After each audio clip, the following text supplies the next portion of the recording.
Hello everyone, आप देख रहे हैं major study point with Ram sir. और आज हम इंग्लिश ग्रामर में कवर करेंगे part of sentence.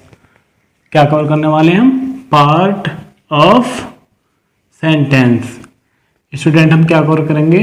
Part of sentence. माने पार्ट मीन्स क्या होता है?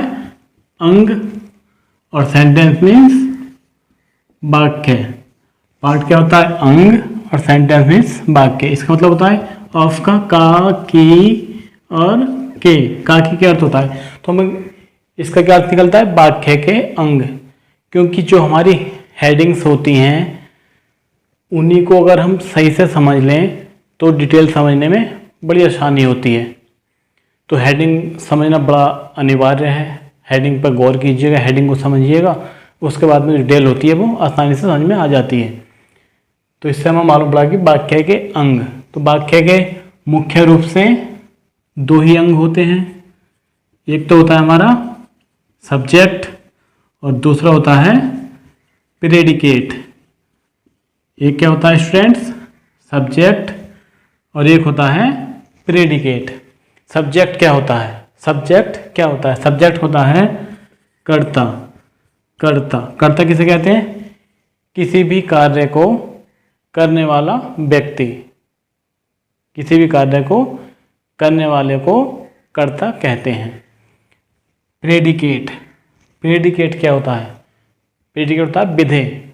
माने एक सेंटेंस में, एक वाक्य में सब्जेक्ट के अलावा जो भी शब्द होते हैं वो सारे के सारे प्रेडिकेट में आ जाते हैं। वो सब कहाँ आ जाते हैं? प्रेडिकेट में। तो स्टूडेंट्स, पहले हम सब्जेक्ट की खबर ले लेते हैं, उसके बाद में प्रेडिकेट को देखेंगे। सब्जेक्ट के भी पार्ट होते हैं। सब्जेक्ट के भी पार्ट होते हैं। सब्जेक्ट के क्या क्या पार्ट होते हैं ये हम देख लेते हैं। सब्जेक्ट का पहला पार्ट होता है डिटरमिनर। डिटरमिनर, डिटरमिनर सब्जेक्ट का पहला पार्ट होता है। उसके बाद में होता है एडजेक्टिव। एडजेक्टिव, एडजेक्टिव के बाद होता है मेन वर्ड।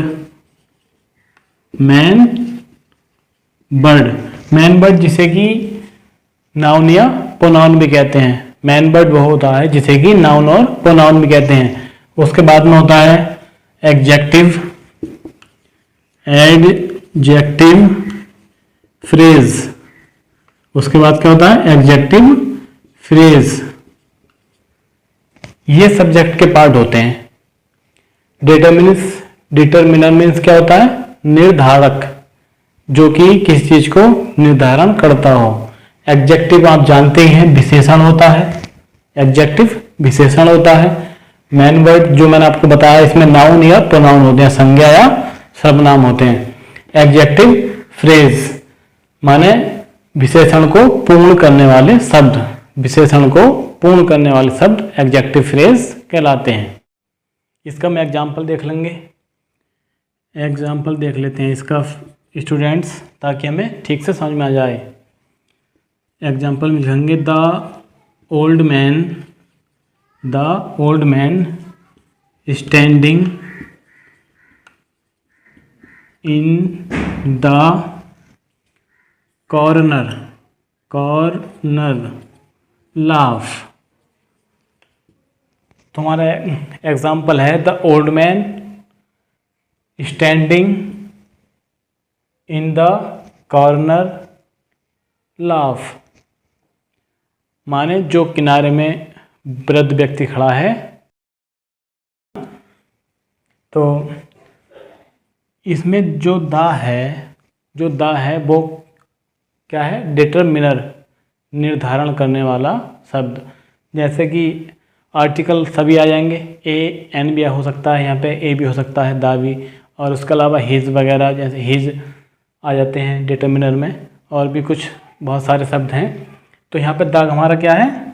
डिटरमिनर। उसके बाद में ओल्ड क्या हो जाएगा हमारा? ओल्ड हो जाएगा एडजेक्टिव। क्या हो जाएगा? एडजेक्टिव विशेषण, विशेषता बता रहा है ना मैन की। मैन यहाँ पे क्या है? नाउन। मैन है यहाँ पे नाउन या मैन वर्ड। तो मैन नाउन है। Standing in the corner, standing in the corner. तो ये सब आएगा हमारा काय में, एडजेक्टिव फ्रेज में। ये सब कहाँ आएगा, एडजेक्टिव फ्रेज में। तो स्टूडेंट्स आइए अब देख लेते हैं पार्ट ऑफ प्रेडिकेट। जैसे कि हमारे सब्जेक्ट के पार्ट थे वैसे ही प्रेडिकेट के भी पार्ट होते हैं। जैसे कि प्रेडिकेट का पहला पार्ट होता है वर्ब। वर्ब माने क्रिया। वर्ब माने क्या होता है, क्रिया। वर्ब माने क्रिया होता है। और उसके बाद में इसका पार्ट होता है ऑब्जेक्ट। क्या होता है, ऑब्जेक्ट। ऑब्जेक्ट माने कर्म। और फिर होता है तीसरा पार्ट इसका कंप्लीमेंट। कंप्लीमेंट। फिर क्या होता है, कंप्लीमेंट। कंप्लीमेंट क्या होता है, पूरक। कंप्लीमेंट का अर्थ क्या होता है, पूरक।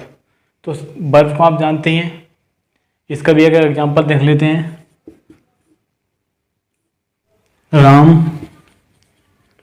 Ram tells us a nice story.